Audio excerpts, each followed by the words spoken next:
महात्मा बुद्ध कहते थे कि सबसे पहले व्यक्ति को खुद की पहचान करनी चाहिए, क्योंकि दूसरों की बजाय व्यक्ति खुद के बारे में अधिक जानता है। उनका कहना था कि बुराई से घृणा करो, बुरे व्यक्ति से नहीं।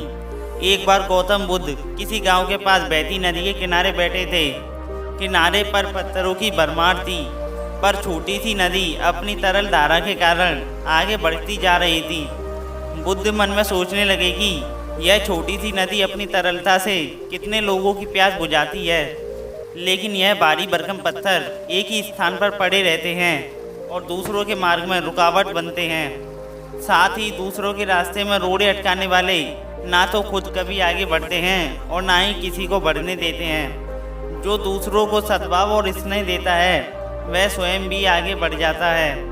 बुद्ध ऐसे ही विचारों में मगन थे कि तभी उन्होंने ग्रामीणों की एक भीड़ को अपनी ओर आते देखा। वह लोग किसी युवती के प्रति अपशब्द बोल रहे थे।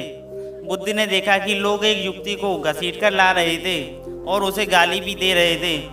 भीड़ के नज़दीक आने पर बुद्ध ने लोगों से उस महिला को पीटने और अपशब्द कहने का कारण पूछा। लोगों ने कहा कि यह स्त्री चरित्रहीन है और हमारे समाज का नियम है कि यदि चरित्रहीन स्त्री पकड़ी जाए तो उसे पत्थरों से मार डालना चाहिए। बुद्ध ने युवती की ओर देखा और कहा, जो तुम चाहते हो वही करो, पर मेरी एक शर्त है कि पत्थर मारने का अधिकार उसी को है जिसने कभी दुर्व्यवहार ना किया हो और ना ही उसके मन में ऐसे विचार कभी आए हो। इतना कहकर गौतम बुद्ध शांत हो गए। चारों ओर सन्नाटा था।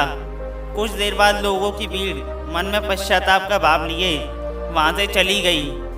इस घटना की सीख यही है कि हम खुद अपने प्रति न्याय कर सकते हैं, दूसरों के प्रति नहीं, क्योंकि हमारी जानकारी दूसरों के विषय में अधूरी होती है। यदि हम किसी के प्रति न्याय करना चाहते हैं तो उसे ऐसा प्यार और स्नेह मिलना चाहिए कि वह खुद ही अपने दोषों को स्वीकार कर ले और उन्हें दोबारा ना दोहराने का प्रण ले।